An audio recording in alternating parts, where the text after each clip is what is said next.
Welcome to another in our series of Kehillat Israel podcasts. This is a recording of Rabbi Amy Bernstein's weekly Friday morning Torah study.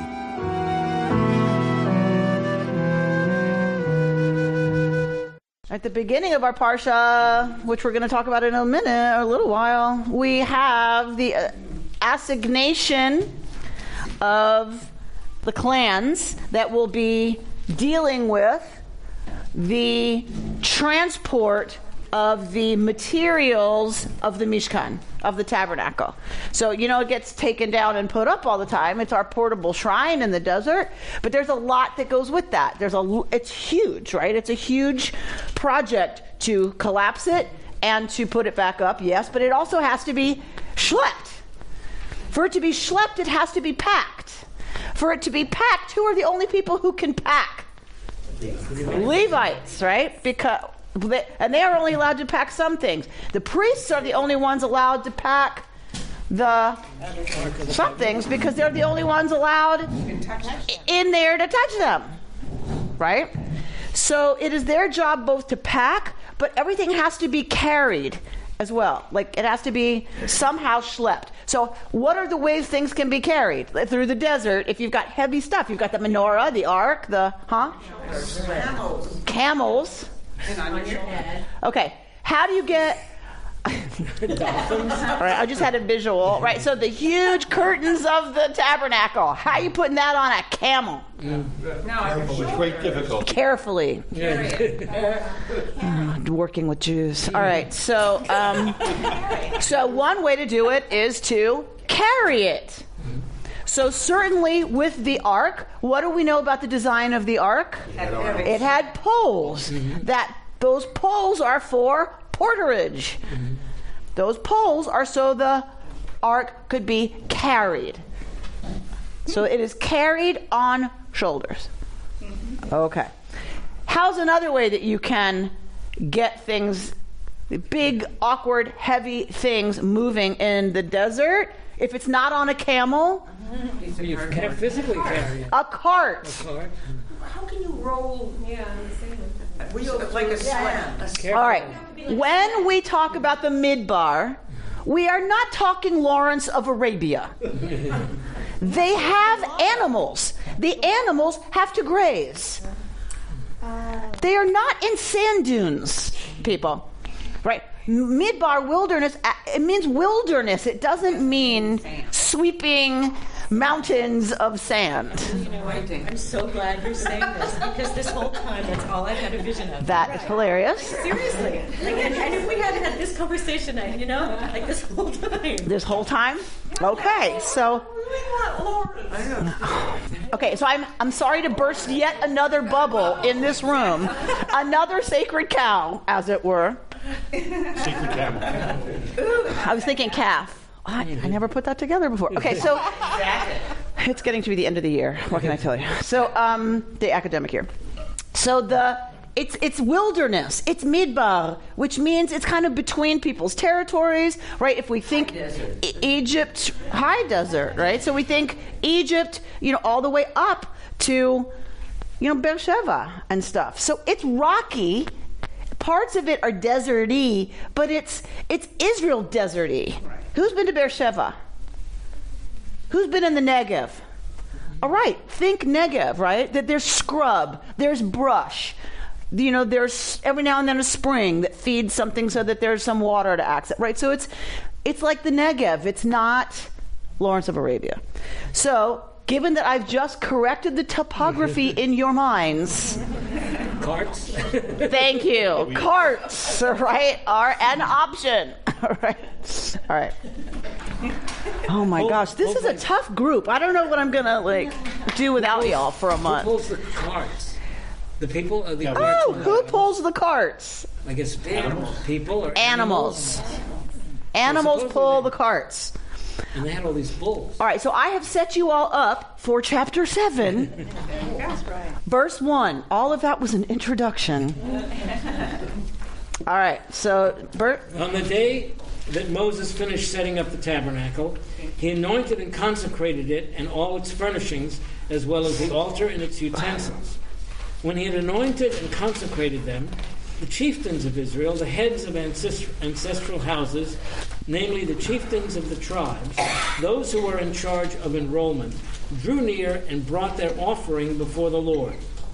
6 draft carts and 12 oxen, a cart for every 2 chieftain, and an ox for each one. So who pulls the carts? The oxen. The oxen. Right. So what's happening now is that they finished setting up the Mishkan. They mashacht the stuff, right? What is mashach about? Together. Mashiach.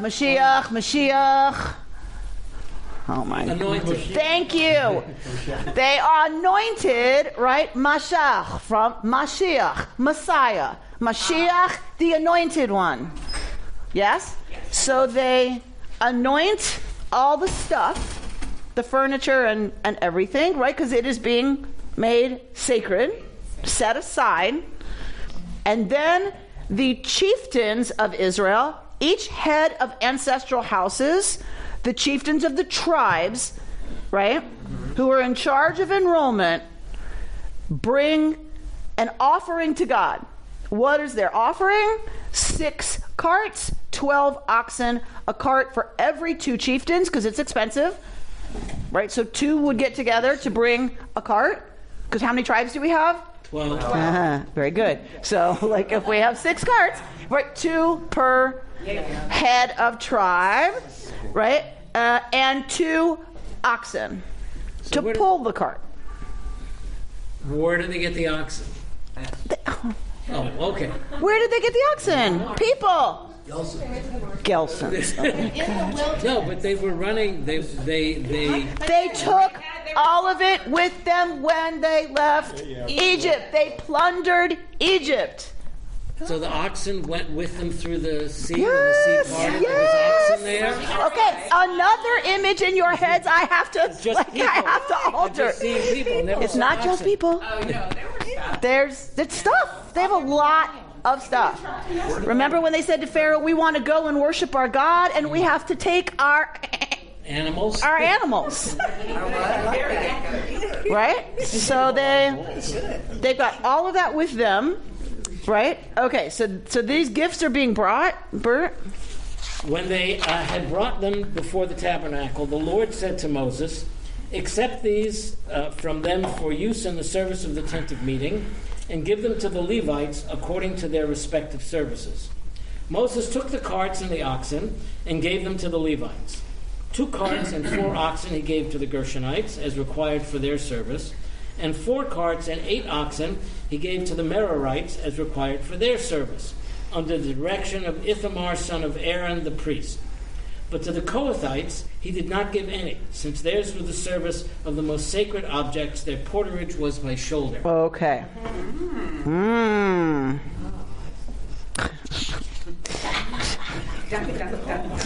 So they brought the offering, but the offering was not burned or anything.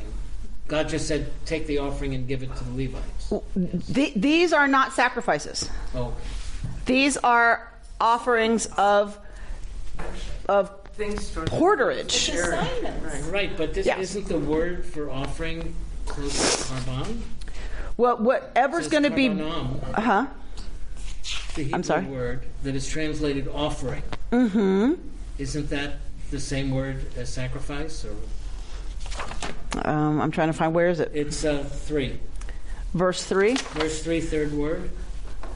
So they are offering something that's going to draw them close to, right? But it's not everything. Right. Bikurim, the first fruits, are not burned. Okay. The first fruits are eaten, right? So in this case, the oxen and the carts are being brought, they're given over as an offering, meaning they're not mine anymore. Mm-hmm. They're God's, but they're to be used for something other than sacrifice. All right. Huh? They were used for the porterage too. Yes. All right. But the Kohathites were not given any of this, since their service was the most sacred object. So it seems like if it's most sacred, how's it going to be carried? By hand. By hand, on their shoulders, right? Because it's heavy. You can't carry something like this for very long. Anyone who's had a toddler knows that, right? So, they're going to carry it on their shoulders. Does that mean that this tribe had more stature than other tribes? So let's hold that question. So 10 is... The chieftains also brought the dedication offering for the altar upon its being anointed. As the chieftains were presenting their offerings before the altar, the Lord said to Moses, "Let them present their offerings for the dedication of the altar, one chieftain each day." And what was it?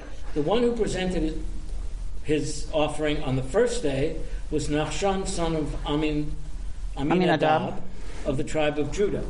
His offering, 1 silver bowl weighing 130 shekels, and 1 silver basin of 70 shekels by the sanctuary weight, both filled with choice flour and oil mixed in, for a grain offering.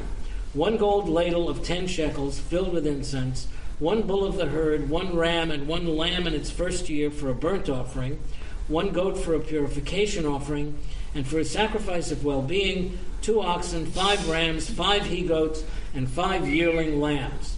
This was the offering of Naso, son of Aminadab. That's one tribe. This is going to go on with every tribe, and each head of the tribe is going to bring on another day. So this is going to go on. It's a lot of stuff, right? How much does a shekel weigh? A shekel. No, I mean, is it an ounce, a pound, or? It's not a pound. So much detail about all this minutia. Why so much detail about this minutia? We've had this conversation before. What do we remember from that conversation? Well, what I remember from the conversation is that because this is something that's being told to people who are many hundreds of years removed from its actual occurrence, but that they believe it was the actual occurrence, that it's a way of making it real to them, that you have to have all the details. You can't just say, well, they were in Egypt and all of a sudden we're here and nothing is true. So this was written many, many, many years after this would have been a historical reality, if it's a historical reality, and so it's a way to keep it real for the people who have no experience of it, bless you, and there's no living people who would have had experience of it, right? It's many, many, many generations later. So it's one way to keep it like present for them. But they could have said, we left Egypt and boom, we're at the promised land. There was a bunch of stuff that happened in the middle. So why so Richard, why keep this? Why have all the detail of all this? Show the arduousness. To show the arduousness. What does that mean in terms of Just the details? How difficult it was, but yet how important all of these things were to take carefully with them. Okay, so to talk about how important they were. To remember, at school I remember that we would study things with all the detail, and then when we came to the exam, you just put one word down to remember it all, and it sticks with you when it's all of this minutia. So by going into all the minutia, it helps them remember. So Sarah?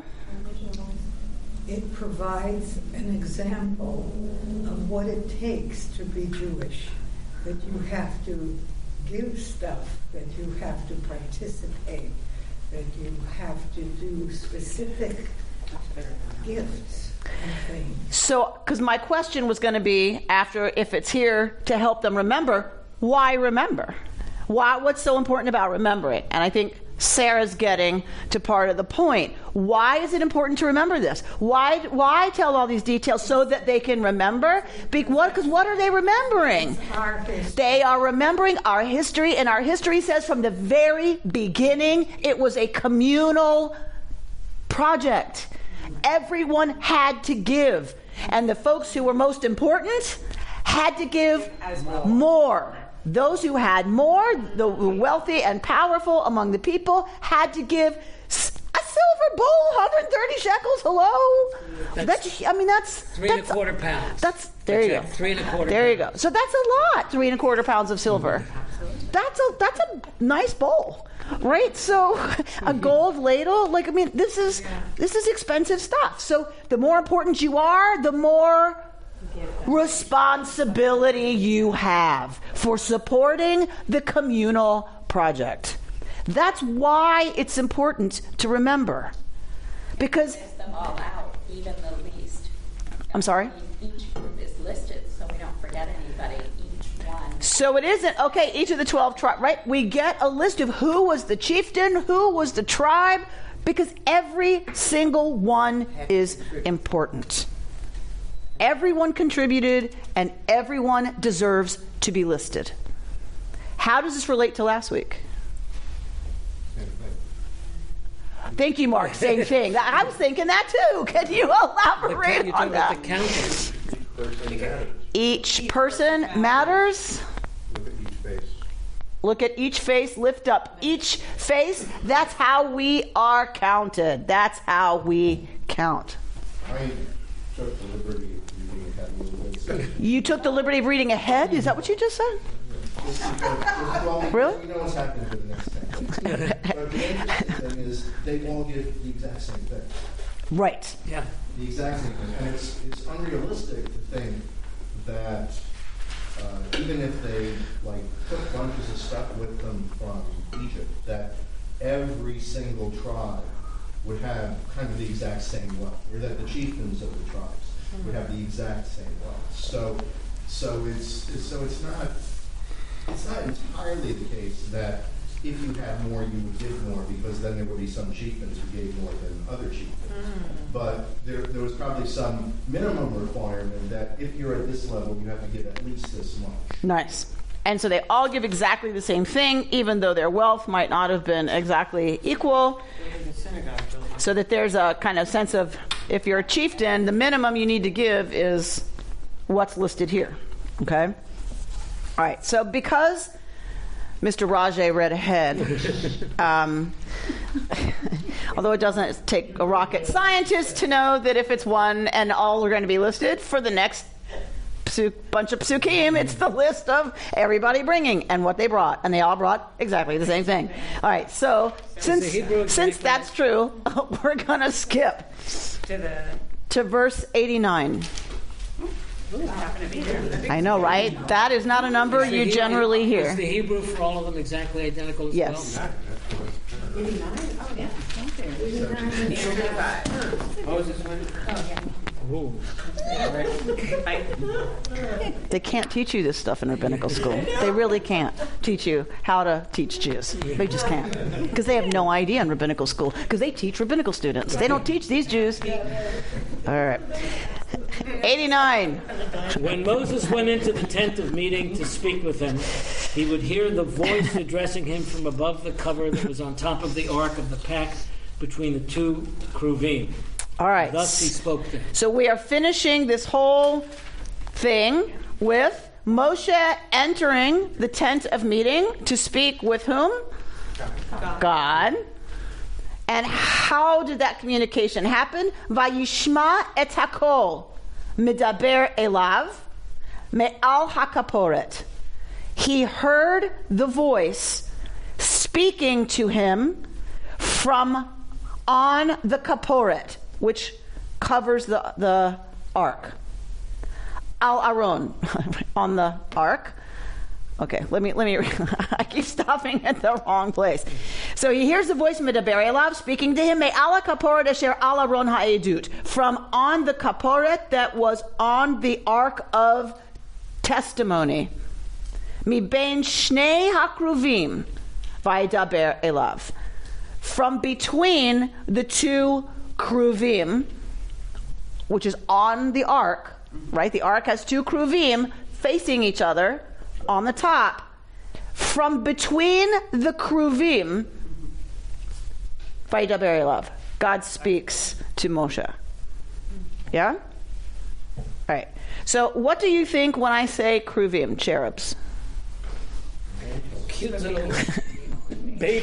little fat little baby kids. With wings. With a bow and arrow. Right. So, okay, we're going to blow up a third image in your head this morning. All right. Kruvim had wings, and their wings are lifted and towards each other. They are meant to be frightening. They are meant to be warding people who do not belong in there out. Just like the Sphinx, right? They are guardians Just like the gargoyle. of the sacred space, right? They are meant to be scary. They are meant to be powerful images of you don't mess with what's going on in here, right? So we've talked about the Kruvim before. I don't want to spend too much time on it, but I do want to be clear. They are supposed to be, I don't know that these are so scary, but they're majestic, and they represent the power that is related to that ark. There are those who say that the Kruvim are the armrests for the divine presence that comes down on the ark. The ark is the footstool. The ark is the footstool. The Kruvim are the armrests. So what this whole thing, this box with the big things above it, becomes a throne. A throne. This is God's throne. What is in the Holy of Holies? God's throne. If you're going to have the King of Kings, the Queen of Queens, come join you, you better give them a throne. Right? All right, so Carol, I want you to take a stab at drawing. Drawing? Yeah. You're going to draw the ark with the Kruvim. Did you sign on to this? No. No, she's doing that. She's the boss, is what she's saying. Right? Yeah. All right. And Carol? Do what I'm told. you do what you're told. I'm going to say that I'm not going to help you with what it's supposed to look like. Oh, dear. I know. Oh, Carol, we believe in you. Because Amy? I want you to, from this description, because that's what we've got. Okay. That's what we've got. Anybody who's seen Raiders of the Lost Ark Knows what it looks like. Knows exactly what it looks like. Kruvim are the armrests, and God is sitting on the tent, right? No, God has come this into is the tent. ark. No, these are not the moving. Okay. This is a stationary ark. Visual than what I was thinking. So Already got it wrong. There's no wheels. there's no wheels. They have poles. Drawing the, All right, watch me. I'm standing on my chair, right? All right, I'm sitting. I am sitting. Now, I'm fine. Now imagine that these are higher. Yeah. Right.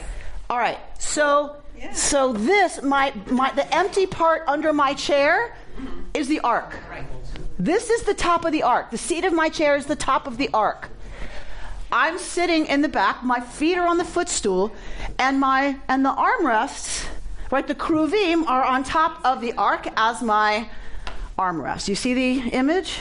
But that's not inside the box. Huh? Are you totally in the tent? Are your feet Yes. round? No, my feet are on the footstool. So we're under. My feet are on top of the footstool. So, right, Kruvim. So that's what I'm saying. Figure out how, right, that works. But the Kruvim, because so maybe the heads of the Kruvim are here, facing each other. My armrest. Yes?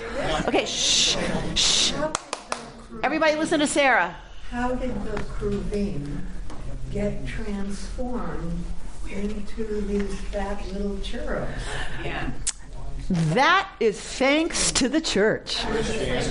As usual, what's our stuff that gets transmuted into something else often is through the church. But the interesting thing is in the church, there's gargoyles on the outside. I'm sorry? There's gargoyles on the outside of church to keep away bad spirits from coming into their church. Yet then that they change those into cherubs. Part of a wing, right? Angels. It's interesting that they have gargoyles actually outside their church for safety, right? It's got to be the same exact idea. Sure. But the temple had them outside as well. They were outside. But the kruvim are inside. I mean, you need more than one set of guardians. But wouldn't the likelier origin for the cute angels not be the church, but Roman mythology itself, where you had sort of the assistants to the gods going around doing things? Yeah, but I think the way it gets put, those images through the church get put on the kruvim. Oh, okay. Right, like so they'll take something from Roman mythology and transmute it into something. Yes, and now it gets associated with these kruvim, with cherubs, right? Because this is a very specific word, right? They're having too much fun. We're having trouble. And we've got wings. Okay, this is good. This is perfect.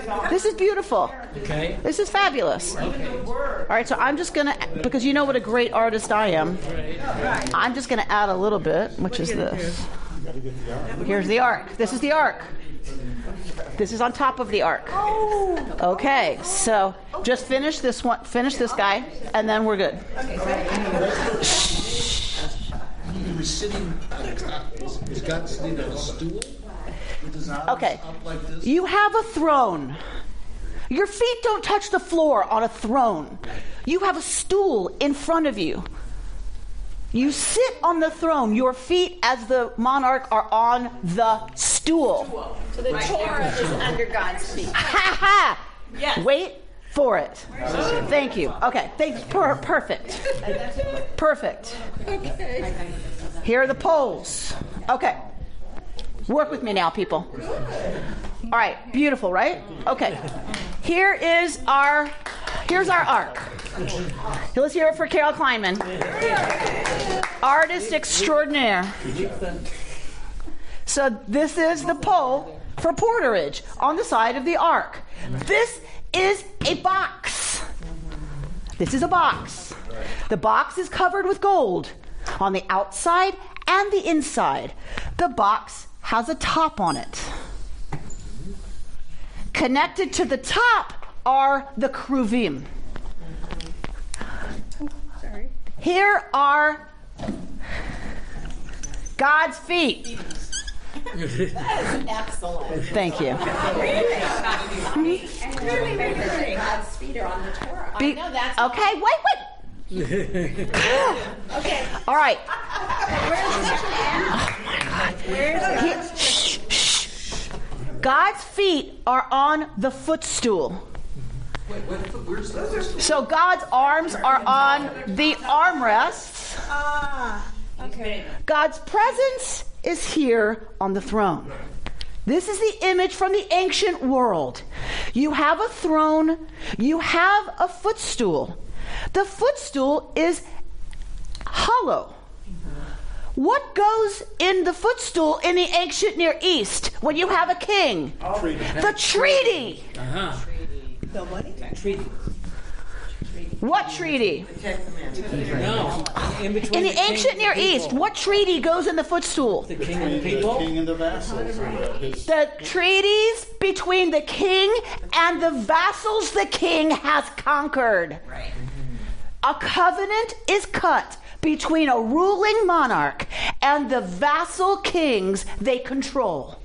Through that covenant, the covenant tablet for all of those deals are put in the footstool of the king.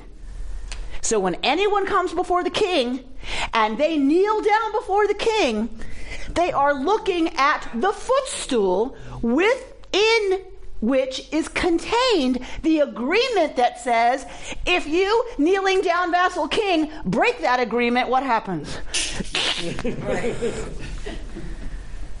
Be reminded, the person sitting on this throne is the one to whom your loyalty is exclusively due. Exclusively. Now does it begin to make some sense that why this is God's footstool? Yes. If this is the throne and this is the footstool, what do you put in the footstool of the king? The covenant. The covenant. The covenant. The Torah goes in, well, the Ten Commandments, whatever you want to say, goes in the box that is the footstool. That's how it's done. Right? Everyone knows that. Linda's like, that's how it's done. So when you come to the throne, you know, you're reminded that this is the King to whom your exclusive allegiance is due. Yes? Okay. Yes. Okay. So awesome. We are more awesome than you knew. So all right. All of this is in the tent of meeting. Is all that right, a so good we're not translation? going into the whole thing about the tent of meeting, the tent of the pact, the Ohel Moed. Okay. There's Reed Friedman, who wrote the Bible. Okay. He has a whole discussion of, is the Ohel Moed the same thing as the Mishkan? And it's a fascinating study. All right. Did I see something else? Yes. So is the reason why there's no kneeling in Jewish liturgical practice, is that also because of the church? Yes. In other words, presumably before the church, when this stuff was going on, you'd be kneeling before this. You wouldn't be just standing around. Correct. Right? Because, well, actually, you wouldn't be kneeling. What would you be doing? Well, you'd be prostrating. You would be prostrating yourself. Like this, yes? Right. What does that look like? Islam. Islam. Or actually, So it's first Islam. Actually, even during the Good Friday service. Right, but in general. But in general. Because it was much easier living under Islam to convert. It always has been. So how do you show you haven't converted?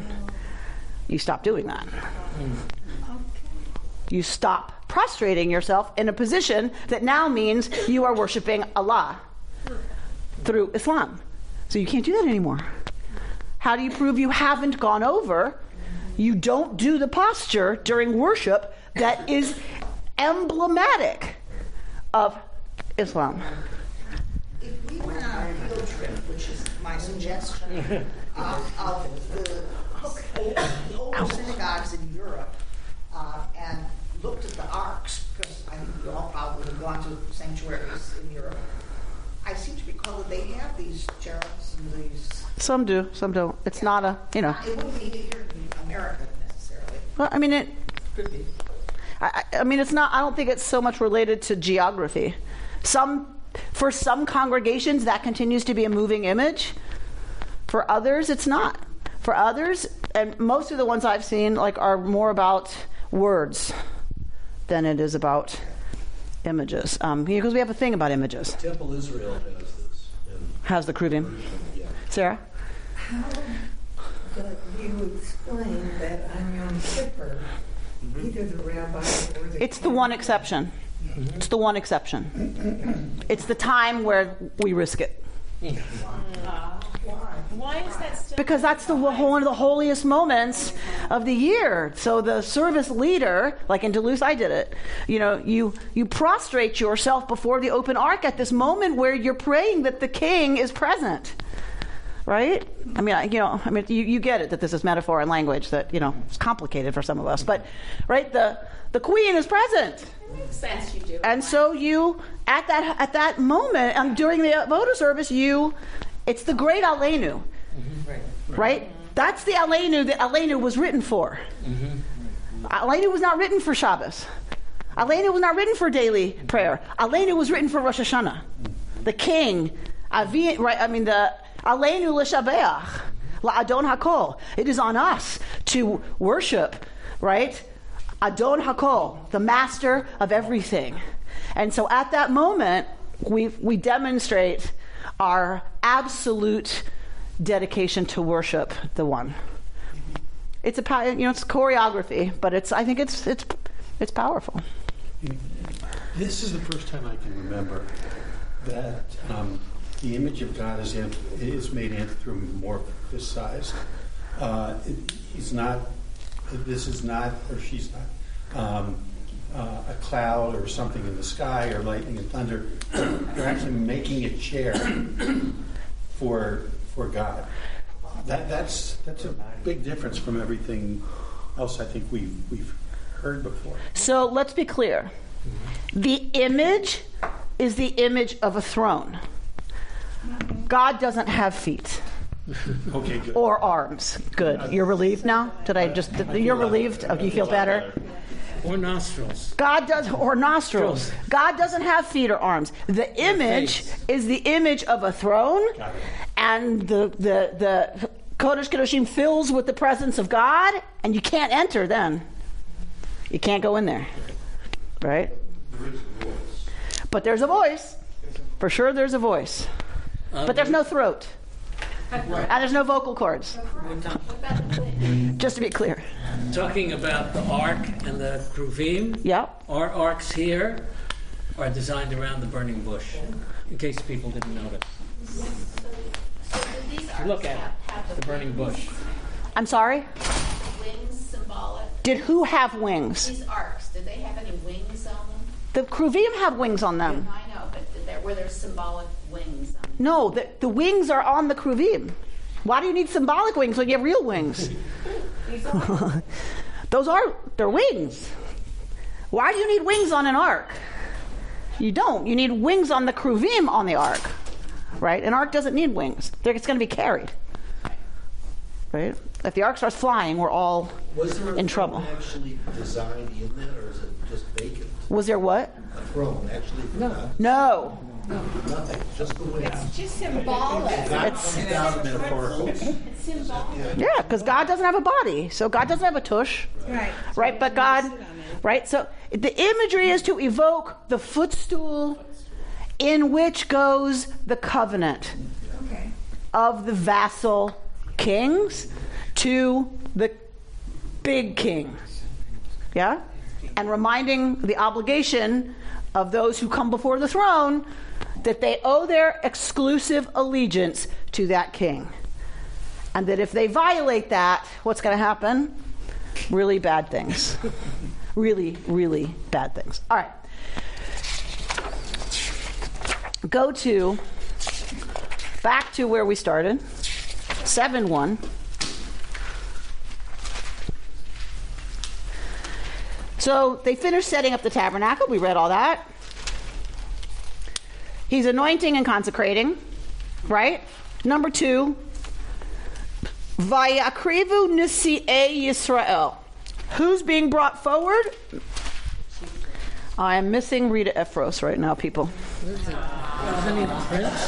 I am missing her very much. All right, so Isn't that related to Prince? So it is related to Prince. But what's the Hebrew? What's the Hebrew come from? Huh. Huh, he says.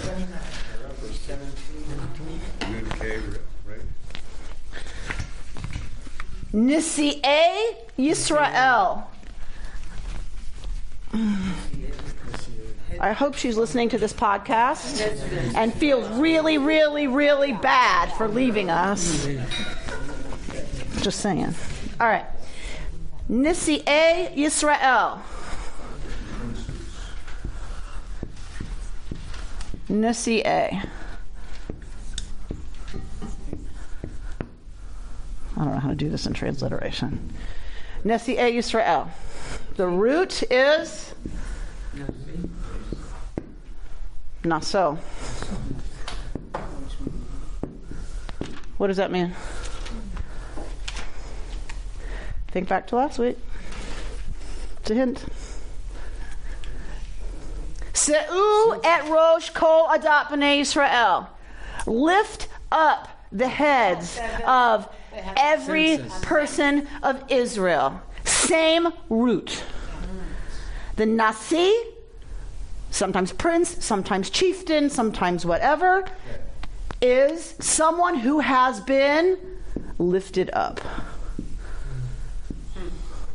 Everyone. Right?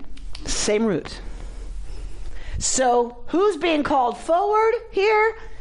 Nisi'ei Yisrael, the ones who have been elevated. But I want to stay with this language. Because Torah does. This is not an accident, people. Right? That here we have the ones who have been lifted up are the ones to come forward. All right, so we're going to go back to the beginning of this parsha. No. We are going to 4:21.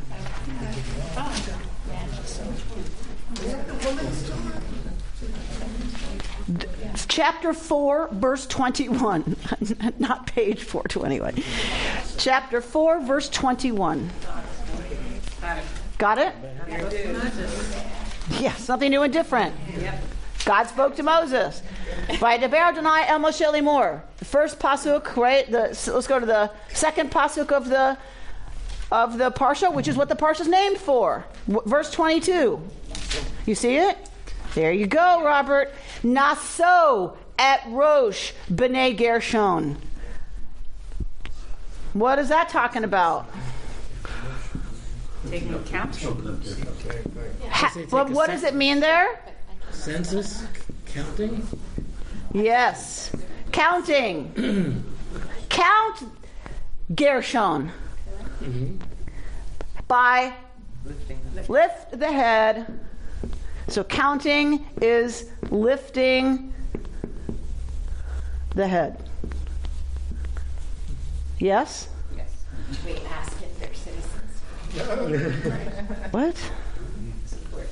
The census. Oh, the census, yes. Were they asked, are they citizens? Yeah. They all had the same status. And what was their status? Immigrants. Undocumented. Yeah. Their status was they were refugees. We always talk about. They weren't citizens. They were refugees. They're in the midbar. They're in the wilderness. They have no land. They have no home. They have no country. They have no papers. Yeah. Right.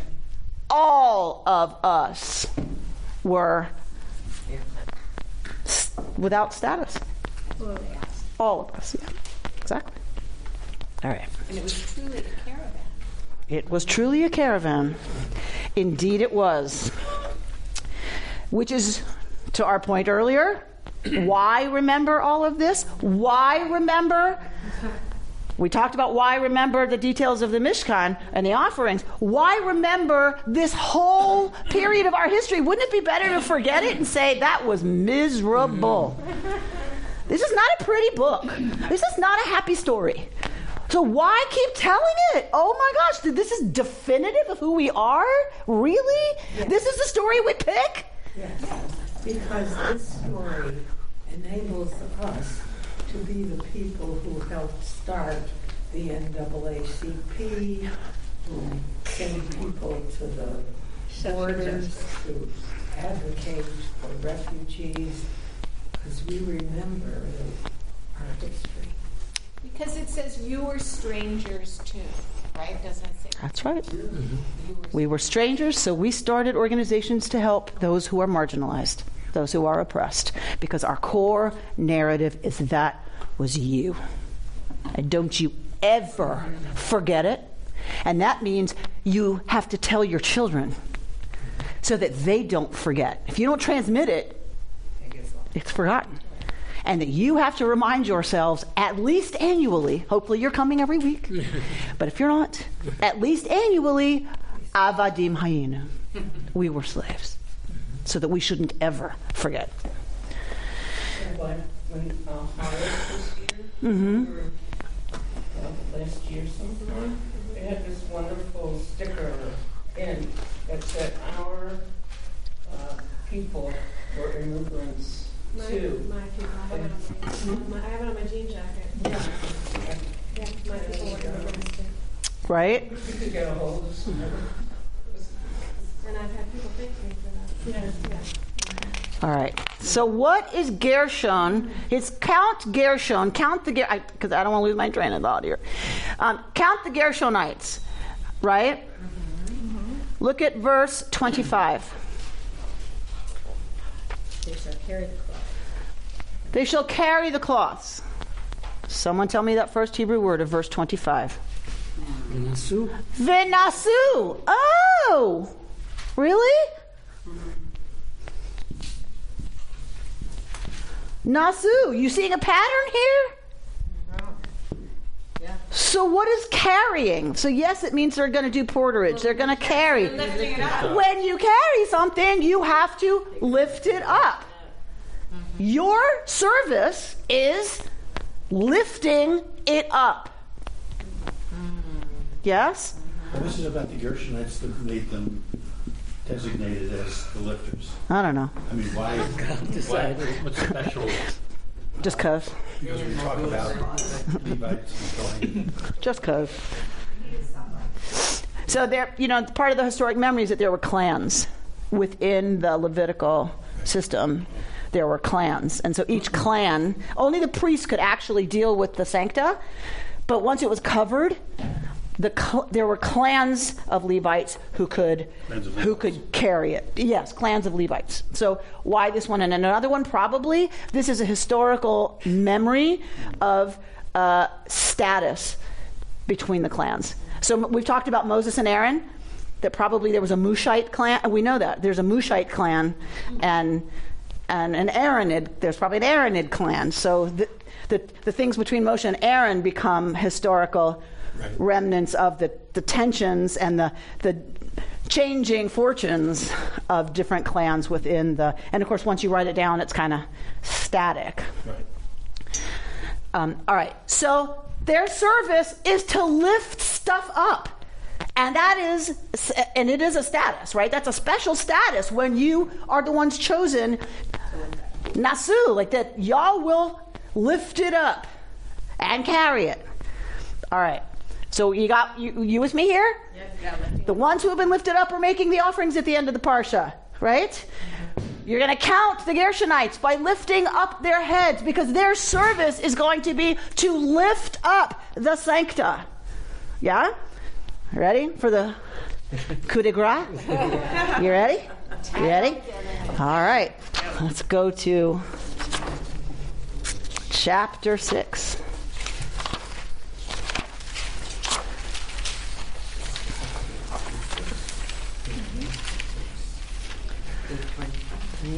Chapter 6, verse 22.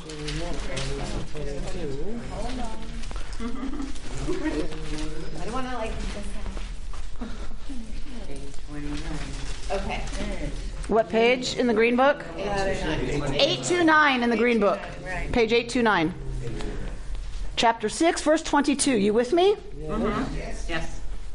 Vaydaber Adonai al Moshe lemor. God speaks to Moshe saying, 23. Daber el Aharon ve'el banav lemor. Ko tivarchu et bnei Yisrael amor lahem. Thus will you tell Aaron, thus will you bless the people. Israel, you will say to them, Yivarechecha Adonai v'yishmerecha, Ya'er Adonai panav v'yichuneka. Verse 26, the coup de grace.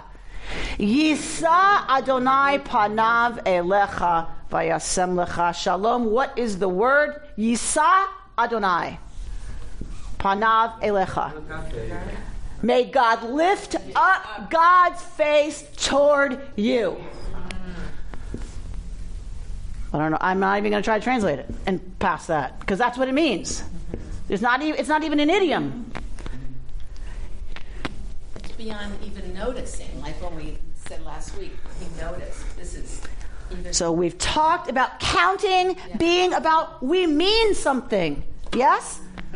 We are meaningful in being counted. Our face is lifted up. It's about dignity. We talked about it being about a role. Each one of us has a specific role to play. Each of us has a specific job to do in this world.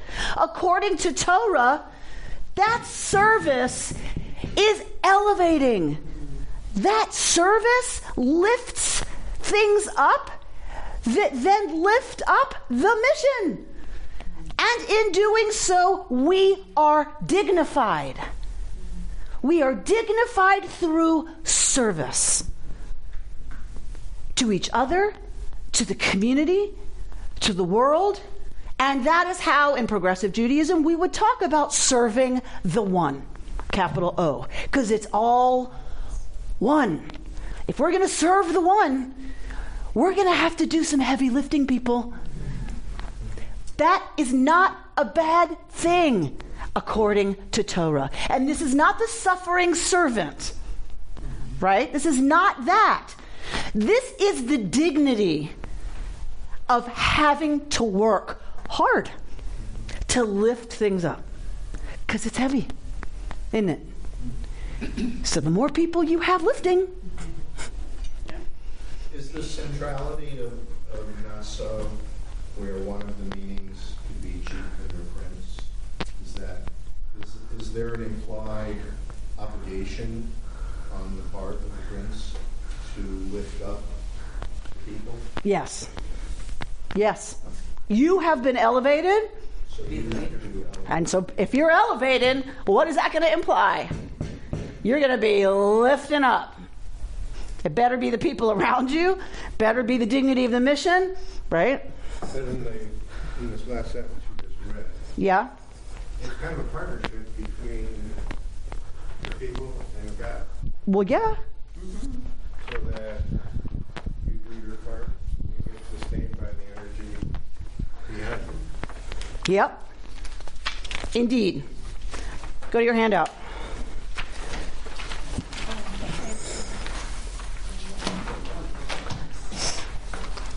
You have my highlights, so just pay attention and you can see my highlights. Go to my first highlight in the middle of the first paragraph. The Levite's job is to carry all of the appurtenances of the tabernacle through the desert. And yet here is this word, naso, raise them up. They are weighted down. They are raised up. What lesson is intended by connecting these opposites? Go to the middle of the next paragraph. As the rabbis saw it, the most profound freedom, because we're talking about being freed from slavery, we're in the midbar, right? As the rabbi saw it, the most profound freedom is actually another more ennobled form of servitude, service to God. We ascend to Sinai to be raised up in servitude. We climb up to become weighted down by 613 commandments. We climb up to be weighted down. Turn the page to the back of that page.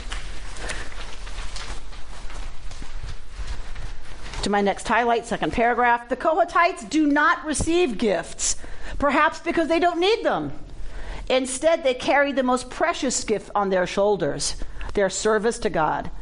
They are raised up above all the other Levites with this most sacred service. To your question, did they have status? It seems this interpreter is saying yes. And they carry it with great difficulty on their own aching backs. Perhaps in the end, it is the things that weigh us down that actually raise us up most profoundly. As we travel through the wilderness of our lives, God beckons us to discover our special burdens intended for our shoulders only, which are also our most precious gifts. It is not that God seeks to burden us. God knows and waits patiently for us to learn that when we discover what is meant for our shoulders only, the act of carrying will become a way of being raised up. Once we find our role, once we find our mission, once we find our own unique way to serve, it can't do anything other than lift us up and dignify us as we serve. All right. Turn the page to the second page of the Velveteen Rabbi's piece. So you see the Velveteen Rabbi, turn it over to the next page, and you see my highlight, second paragraph. But the Kohathites, a third group of Levites, did not receive oxen or carts because they carried the most sacred objects and they carried them on their shoulders. The Ark of the Covenant, which our tradition says contained both the whole tablets and the shattered set. The golden menorah, the table and vessels, all of these were carried directly by the people of the tribe of Kahat. Go turn over again. And she quotes a midrash that says, talking about the oxen going straight forward, and there's a midrash that has a word play that says, don't read Vayishara'u, they went straight, read instead Visharu, they sang. The oxen were singing. It's very midrashic, just go with it. I love this reading of the task of the Kohathites. It's not that they were extra burdened by having to carry the holy implements on their shoulders instead of having an oxen and wagon. Rather, their service was a blessing. It was their very service which allowed them to sing, right? So the oxen are singing, and then, so the image is that the Kohathites, because they didn't have oxen, they were singing.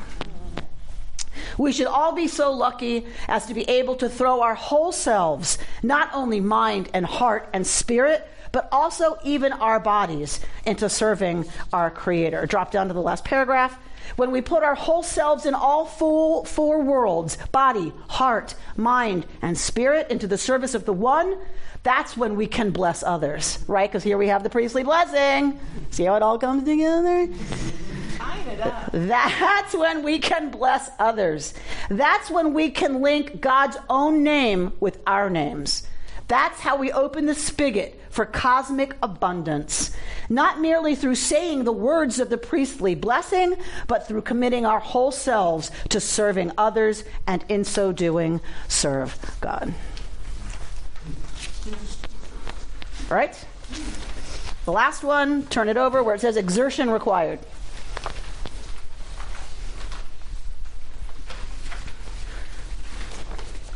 The tabernacle's complete. Each of the princes of the tribes brings offerings, right?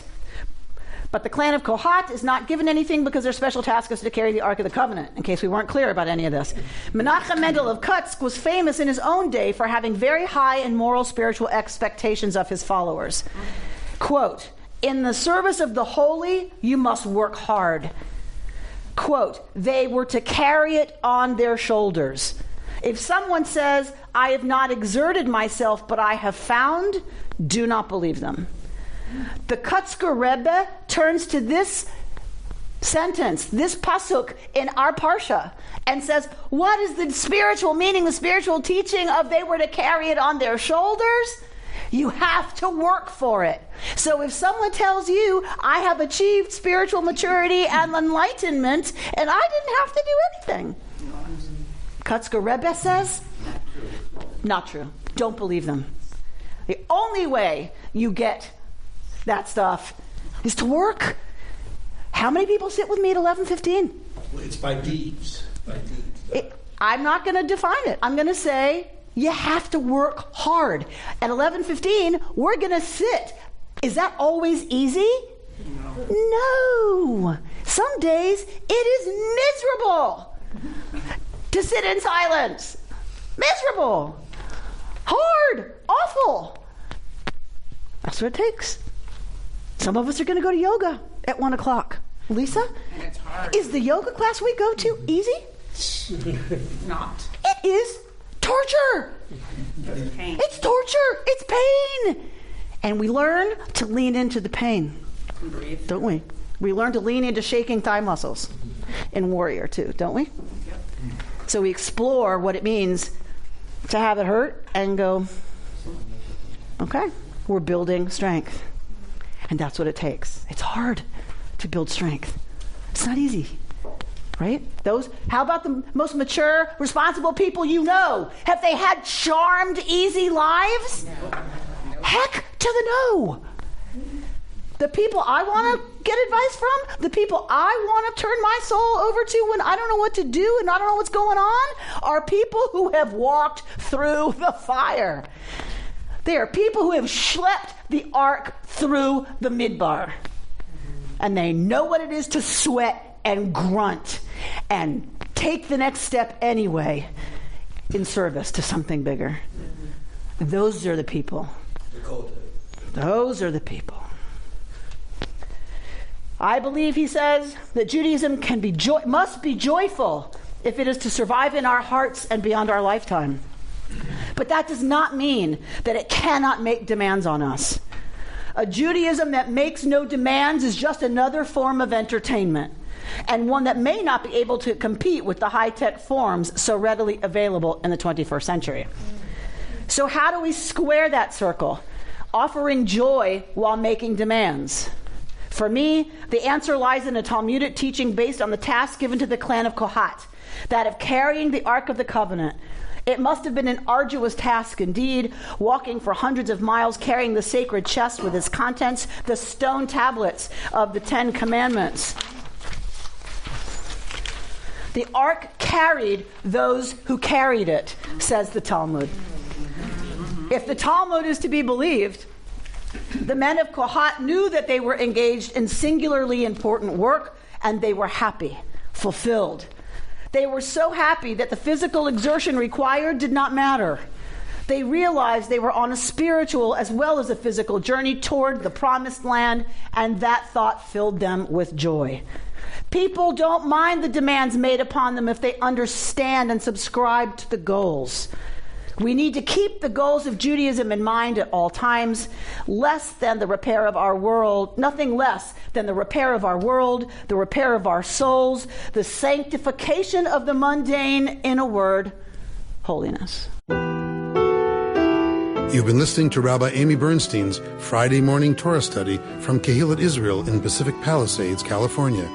For more information, go to our website, www.ourki.org.